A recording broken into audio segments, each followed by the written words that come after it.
It started like any normal roommate situation. Two people sharing a flat, splitting bills, nothing unusual. But over time, my flatmate stopped acting like a friend and started acting like a tyrant.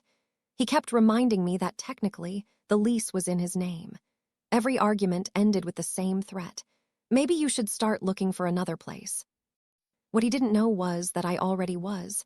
And when I finally made my move, I didn't slam the door, I didn't fight, I didn't say goodbye. I just disappeared. When I first moved into the flat, I thought I had hit the jackpot. The location was perfect, close enough to the city for convenience, but tucked into a quiet neighborhood where the noise of traffic felt like a distant hum rather than a daily assault. Rent in the area was usually brutal, but since I was sharing with someone, it felt manageable. His name was Daniel. On paper, Daniel was just another 20-something professional looking to share expenses. He was a software engineer, a little reserved, but during the first week, he seemed friendly enough. He cooked decent pasta, always offered me coffee, and gave me a tour of the place as if he genuinely wanted me to feel comfortable. "This is your room," he said, pointing to the second bedroom. "We'll split utilities down the middle. Just keep things clean and we'll get along fine." It sounded fair, simple. And at first, that's exactly what it was. We split the Wi-Fi bill, took turns buying cleaning supplies, and occasionally shared meals. I thought we might even become friends. But slowly, things started to shift. It began with small comments, barely noticeable at first. "You know, technically, the lease is in my name," he mentioned one evening while we were watching TV. It wasn't hostile, just a casual remark. I laughed it off, replying, "Yeah, sure, but we both pay rent, so it's basically our place." He didn't laugh back. The second time, he said it after an argument about dishes. "I just don't want bugs in the kitchen," he snapped. Then, after a pause, he added, "But hey, I guess if you don't like how I run things here, you could always look for another place. Remember, the lease is mine." That one stung. I remember going back to my room that night, sitting on my bed, and feeling this knot in my stomach. Was he serious? Was this his way of reminding me that no matter how much I contributed, I wasn't equal in this home? I brushed it off at first. Everyone gets frustrated, I told myself. Roommates argue. Maybe he was just having a bad day. But the reminders became more frequent. Every disagreement, whether it was about the temperature, trash day, or even me having a friend over, ended with the same line. "Maybe you should start looking for another place." At first, it was irritating. Then it became suffocating. I felt like I was walking on eggshells in my own living space. If I left a cup on the counter, he'd sigh loudly. If I stayed up late, he'd knock on my door to complain about the noise, even if I was just typing on my laptop. One night, it went too far. I had invited my best friend, Sarah, over for dinner. We kept it simple, takeout and a bottle of wine in my room, music playing softly in the background. Nothing wild. But around 9 p.m., Daniel knocked sharply on my door. "Can you keep it down? This isn't some college dorm," he said, glaring past me at Sarah. "Also, you should have asked me before bringing people over. This is my place, after all." The way he said it, my place, sent a chill down my spine. Sarah raised her eyebrows and whispered, "Is he always like this?" I laughed it off for her sake, but inside my blood boiled. That night, after Sarah left, Daniel cornered me in the kitchen. "You need to respect the rules if you're going to stay here," he said flatly. "Rules?" I asked. "Since when are there rules? We're supposed to be flatmates, not landlord and tenant." He shrugged. "Technically, I am the landlord, my name on the lease. Don't forget that." I wanted to argue, but the smug look on his face made me realize it was pointless. He enjoyed this power. He thrived on it. The dynamic shifted completely after that. Daniel started acting less like a roommate and more like a tyrant. He would text me lists of chores, demand that I transfer my half of the bills earlier than agreed, and make passive-aggressive comments like, "Well, some of us actually care about keeping this place livable." The final straw came one Saturday morning. I had slept in, enjoying the rare luxury of not having to set an alarm. But at 9 a.m., Daniel banged on my door. "You need to move your car. It's blocking the driveway." I groggily got up and moved it, only to realize later that he had no reason to wake me up. The driveway was completely empty. He had just wanted to assert control. That was the moment I decided I was done. I couldn't live like this anymore, under constant surveillance, constant threats, constant reminders that I didn't belong. I deserved peace. I deserved respect. And if Daniel wanted to play landlord, then fine. He could keep his precious flat. But what he didn't know, what he couldn't know, was that I had already started looking for another place. Late at night, after he went to bed, I scrolled through rental listings. I sent messages to landlords. I visited apartments during my lunch breaks, telling Daniel I was working late. And when I finally found the perfect spot, small, cozy, with big windows that let in sunlight, I knew exactly how I wanted to handle it. I wasn't going to fight with him. I wasn't going to beg him to change. I was going to vanish. No arguments, no goodbyes, just an empty room where my life used to be. After that morning, when he woke me up to move my car unnecessarily, things only got worse. It wasn't enough for him to remind me the lease was in his name. He started acting like every square inch of the flat belonged to him, and I was nothing more than a tolerated guest. It began with the thermostat. I liked the apartment a little warmer, especially in the evenings, but every time I turned the heat up, Daniel would notice within an hour. "Did you touch this again?" he asked one night, standing in front of the thermostat like a guard dog. "Yeah, I was cold," I replied. He frowned. "This isn't a hotel. If you want the temperature at spa-level comfort, you can pay the entire heating bill yourself."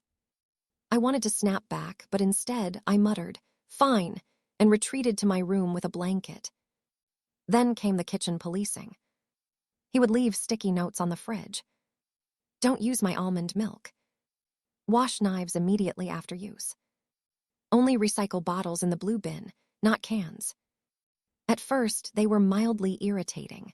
Then they turned into full-blown manifestos. I once found a 3-paragraph note taped to the counter explaining how the proper way to load the dishwasher was the only method he would accept. I couldn't believe I was living in a place where I had to second-guess whether pouring a glass of juice would start a conflict. But the real tipping point came when he tried to make house rules. One evening, he called me into the living room. On the coffee table sat a sheet of paper with bullet points written in neat, smug handwriting. "No overnight guests without prior approval. Quiet hours start at 10 p.m. sharp. Common areas must be cleaned immediately after use. Rent and utilities must be paid by the first of the month. No exceptions." "This isn't a dorm," I said, scanning the page in disbelief. "It's not," he agreed calmly. "Which is why we need structure. You live here under my lease, so these are the conditions." My jaw clenched. Under my lease. He loved that phrase. It was his favorite weapon. I wanted to rip the paper in half. Instead, I nodded silently, picked it up, and walked back to my room. That night, I folded it into the bottom of my desk drawer like a piece of evidence, because that's what it was. Evidence of how controlling he had become. That was also the night I doubled down on my escape plan. I had already found the cozy little apartment across town, the one with sunlight pouring through the windows and a landlord who seemed genuinely kind. The only problem was timing. My new lease started in 3 weeks, and until then, I had to keep up the act of being Daniel's submissive tenant. That wasn't easy. Because Daniel had developed a new habit, snooping. I first noticed when I came home from work one day and found my bedroom door slightly ajar. I was obsessive about closing it, and I knew I had shut it that morning. "Did you go in my room?" I asked casually at dinner. He looked up from his plate. "Why would I do that?" His tone was innocent enough, but I didn't buy it. A few days later, it happened again. The door was cracked open, and some of my papers on the desk had been shifted. Not dramatically, but enough for me to know someone had been in there. Paranoia kicked in. I started keeping my important things, work documents, bank statements, even my spare house key, in a locked drawer. I also cleared my browsing history religiously, worried he might snoop through my laptop if I left it unattended. And then came the constant reminders. Every time we argued, he'd throw it out like bait. You know, you don't have to live here. If this isn't working for you, maybe you should start packing. I'd smile, forcing a calmness I didn't feel. Maybe I will someday. Inside, though, I was already giddy.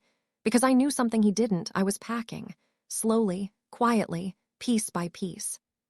The trick was to make it look natural. I couldn't just box up my whole life overnight without him noticing. So I started small. A hoodie here, a couple of books there. Every time I went to visit my new apartment or saw Sarah, I brought a tote bag filled with clothes, toiletries, or keepsakes. My new place slowly came alive with my things, while Daniel's flat remained deceptively the same. He didn't notice. He was too busy policing my every move to realize I was slipping away from him, one sweater at a time. But even as I prepared my exit, the tension grew thicker. One night, I came home late from work, exhausted. Daniel was sitting in the living room, waiting. "You're late," he said. I blinked. Late for what? He gestured vaguely. "For being home, you didn't text." I laughed out loud. "Sorry, I didn't realize I had a curfew." His face tightened. "Don't be a smartass. I'm just saying if you're going to stay out, it's common courtesy to let me know." I wanted to scream, "You're not my father. You're not my boyfriend. You're not my landlord, no matter how badly you want to be." But instead, I smiled, muttered an apology, and walked away. Because soon, none of it would matter. Soon, his rules, his notes, his threats, they'd all be meaningless. I had one goal: leave without a trace. And the more he tried to control me, the sweeter it felt to imagine the look on his face when he'd realize I was gone. Not because I wanted to see it, not because I wanted the satisfaction of a confrontation, but because the silence of my empty room would say more than any argument ever could. Still, 3 weeks felt like an eternity. Every day was a performance. Every dinner was a balancing act. Every knock on my door made me worry he'd discovered my plan. But as the days passed, the vision of freedom grew brighter. I pictured myself in my new apartment, sunlight on my face, no notes on the fridge, no curfews, no threats, just peace. And I held on to that image tightly, because I knew the storm in Daniel's flat was only going to get worse before I finally escaped. By the second week of my secret plan, I thought I was in the clear. Half my wardrobe was gone, my favorite books had been smuggled out, and most of my important documents were tucked safely in the desk drawer of my new apartment across town. But paranoia has a funny way of creeping in when you least expect it. It started with Daniel's questions. "Hey, didn't you have more shoes?" he asked one morning, glancing down at the row by the door. I shrugged, keeping my tone casual. "Donated a few pairs, trying to declutter." He hummed skeptically, but didn't push. Then, a couple of days later, "Didn't there used to be more mugs in the cabinet?" I forced a laugh. "Oh yeah, 2 of them cracked in the dishwasher, tossed them." Each time, I felt my pulse spike, but I played it off with the same practiced nonchalance. Daniel wasn't sharp enough to piece it together, yet, but I could sense his curiosity growing. The final straw came one Saturday afternoon. I was folding laundry in my room when I heard footsteps stop right outside my door. A shadow loomed under the crack. Then, knock, knock. "Yeah," I called. The door creaked open a few inches. Daniel poked his head in. "What are you up to?" I stared at him, my heart pounding. "Laundry, why?" His eyes flicked over the neatly folded clothes on my bed. "You've been taking a lot of trips lately, with bags." There it was, the suspicion I'd been dreading. I smiled tightly. "Yeah, Sarah's been helping me clean out stuff I don't need. She loves thrifting, so I've been giving her bags to donate." He lingered, clearly weighing my words. Then, after what felt like an eternity, he nodded. "Huh, okay." The door clicked shut, and I exhaled so hard I nearly collapsed. It wasn't just paranoia anymore. He was watching me. From that moment, everything felt like a test.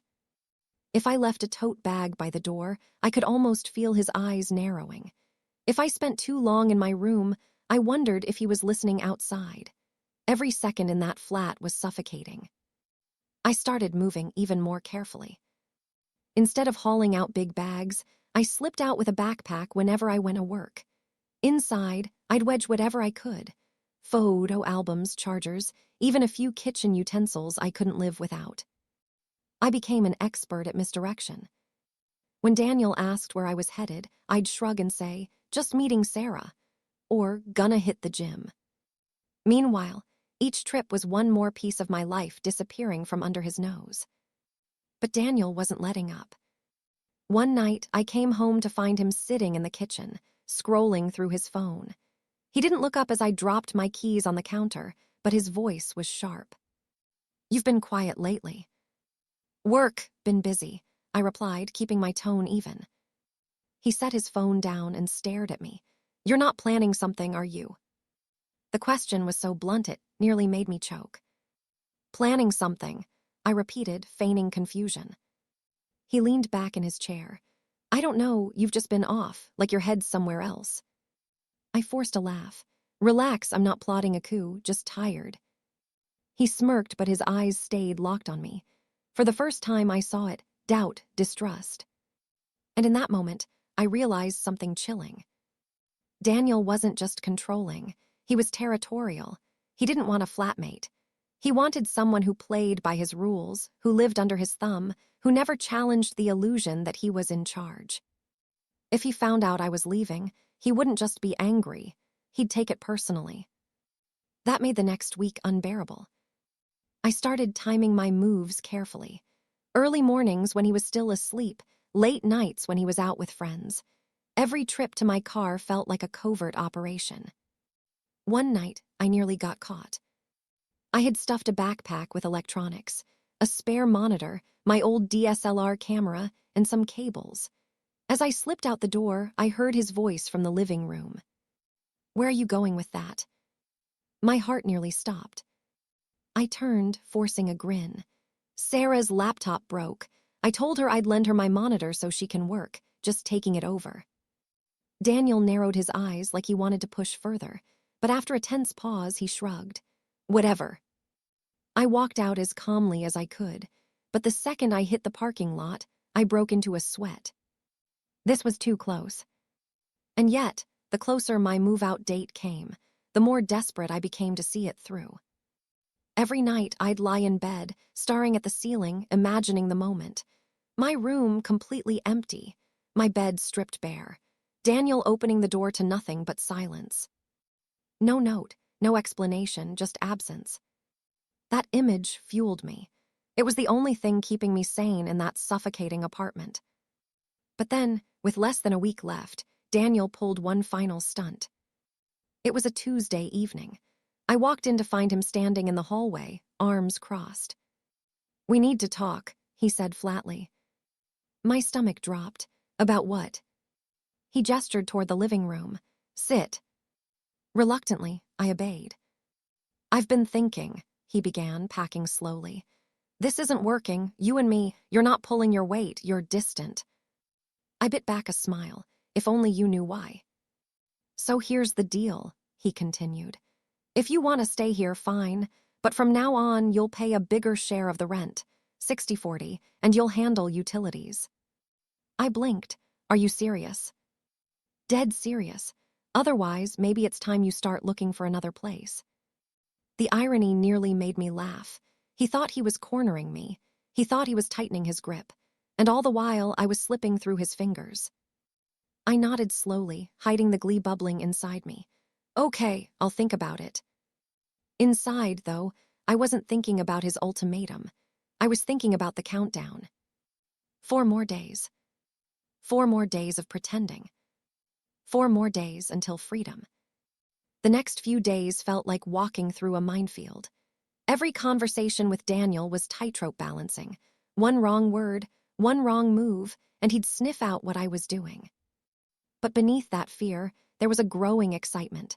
For the first time in months, I could see the finish line. 4 days. 3 days. 2. By the time I reached the final day, my room was nearly bare. Clothes gone. Electronics gone. Bookshelves stripped. The only things left were a mattress, a desk, and a chair, items too bulky to smuggle out without drawing suspicion. I had decided weeks ago, those weren't coming with me. I'd rather leave them behind than risk tipping Daniel off. Friday morning, I woke before dawn. I padded silently across the carpet, careful not to wake him, and began the last phase of my operation. Into one duffel bag, I stuffed the final essentials. My laptop. A small lockbox with savings and important papers. A couple of shirts and toiletries. It was the go bag, the one that would leave with me forever. I glanced around my room one last time. Bare walls, empty closet, stripped bed, the shell of a space I had once called home. It didn't feel like mine anymore. It hadn't for a long time. By 7 a.m., I was ready. Daniel was still asleep, his heavy snores echoing faintly down the hallway. My heart hammered as I tiptoed to the door, my duffel slung over my shoulder. This was it, the final moment. I slipped my shoes on, grabbed my keys, and turned the knob. Click. The door swung open with the faintest creak. I froze, waiting, listening. Nothing. I stepped into the hall, pulled the door shut behind me. And just like that, I was gone. No goodbye, no confrontation, no dramatic speech. Just silence. The weight that lifted from my chest in that moment was indescribable. For the first time in months, I wasn't carrying the burden of his threats, his manipulations, his constant reminder that the lease was his. I was free. I loaded the duffel into my car and sat behind the wheel, trembling with adrenaline. My hands gripped the steering wheel as I whispered to myself, "You did it! You actually did it!" I drove to my new apartment, sunlight spilling over the horizon as if marking a new chapter. When I carried my bag inside, setting it down on the floor of a space that was mine, the emptiness didn't feel cold. It felt liberating. For the first time in years, I didn't feel like a guest in someone else's kingdom. But while I was basking in that freedom, Daniel's world was about to collapse. I didn't hear about it immediately, of course. The silence was deliberate. I didn't text him. I didn't leave a note. I didn't even block his number, because I wanted him to stew in the confusion first. It didn't take long. By Saturday afternoon, my phone buzzed. "Daniel, where are you?" I didn't reply. An hour later. "Daniel, your room is empty. What the hell is going on?" Then, "Daniel, did you move out, without telling me? Are you serious right now?" I sat on the couch of my new place, sipping coffee, a smile tugging at my lips. Yes, I was serious, dead serious. By evening, the texts escalated. "Daniel, this is messed up.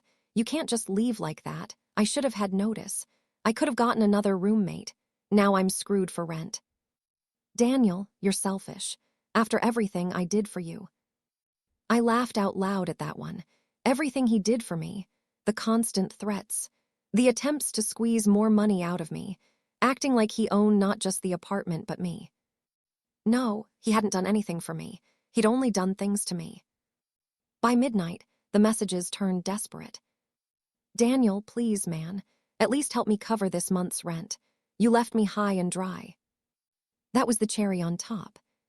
For months, he had lorded the lease over my head, reminding me at every turn that he held the power. Now, he was the one panicking about rent. He was the one realizing the cost of driving me away. The irony was delicious. I didn't respond, not then. Instead, I turned off my phone, stretched out on my new bed, and let the silence wash over me. For the first time in what felt like forever, I slept deeply, without fear of someone packing outside my door, without the dread of another empty threat. The next morning, I powered my phone back on. Dozens of messages lit up the screen. Daniel had gone from anger to panic to bargaining. "Daniel, I'll drop the 60-40 thing. We can go back to even. Just come back." "Daniel, fine, you can pay less if you want. I just need someone here." "Daniel, don't do this to me, man, please." Each message was sweeter than the last. Because in those words, I saw it, the collapse of his illusion of control. He thought he was the landlord of my life, holding the keys to my future. But the moment I walked out that door without a word, the power flipped. He needed me, I didn't need him. And that, I realized, was the sweetest revenge of all. The following week was one of the most peaceful stretches of my life. No slamming doors. No lectures about chores. No smug reminders about whose name was on the lease. Just silence, sunlight through my new window, and the comforting hum of freedom. I had underestimated how heavy the stress had been. Every morning in that old flat, I'd wake up with a knot in my stomach, wondering if today would be another day of Daniel hovering outside my door with a new rule or another threat to kick me out. Now I woke up smiling. I could leave dishes in the sink for a day without a guilt trip. I could invite friends over without getting the third degree. I could breathe. Of course, Daniel wasn't breathing quite so easily. His texts hadn't stopped. By day 3, he was still panicking. Daniel, rent's due in 2 days. You're screwing me here. Daniel, if you don't at least pay me for this month, I swear I'll. He didn't finish the sentence. Maybe he realized he had nothing left to threaten me with. By day 5, his tone shifted again. Daniel, look, I overreacted, okay? Maybe I was too hard on you, but you can't just bail on a friend like this. A friend? That word nearly made me spit out my coffee. Since when had he treated me like a friend? Every memory came rushing back. His smug smirk when he demanded 60% of the rent, his constant reminders that he let me live there, his veiled threats about finding a new roommate. If that was friendship, I wanted no part of it. Still, I didn't block him. I wanted him to stew. I wanted him to sit in the empty flat, packing, cursing, maybe realizing just how much he'd taken for granted. And sure enough, a week later, mutual friends started texting me. Apparently, Daniel was scrambling. He couldn't cover the full rent without me, and finding a new roommate on such short notice wasn't working out. People knew his reputation. Word spread quickly about his landlord behavior, and no one was eager to move in. He was stuck. I almost felt bad, almost. But then I remembered all those nights I lay awake, staring at the ceiling, wondering if I'd wake up to find my stuff dumped on the sidewalk. I remembered his voice, dripping with superiority, saying, "Maybe you should start looking for another place." And I smiled, because I had looked. I had found another place, and now he was living in the wreckage of his own arrogance. Weeks turned into months. I settled into my new life, decorating my apartment the way I wanted, hosting dinners without a second thought, laughing freely without fear of being told I was too loud. Every now and then, someone would bring up Daniel. "Oh, yeah, he had to move back in with his parents," one friend told me. "Couldn't keep up the rent on his own." The irony was poetic. The guy who had spent months threatening to kick me out of his place had ended up being the one forced to leave. I never replied to his last messages, never explained myself, never gave him the closure he wanted. Because sometimes, silence is the loudest answer. And the truth is, my revenge didn't come from yelling or fighting or slamming the door in his face. It came from walking away quietly, on my own terms, and letting karma do the rest. Whenever I think back to those days, I realize something important. Daniel never really wanted a flatmate. He wanted a tenant, someone he could control, someone to make him feel powerful. But power built on threats and manipulation isn't real power. It's fragile. It crumbles the moment the other person decides they've had enough. That's what I gave him. The lesson that control vanishes when people stop playing your game. I never had to raise my voice. I never had to fight. All I had to do was leave. And in the end, walking out silently turned out to be the loudest statement I've ever made.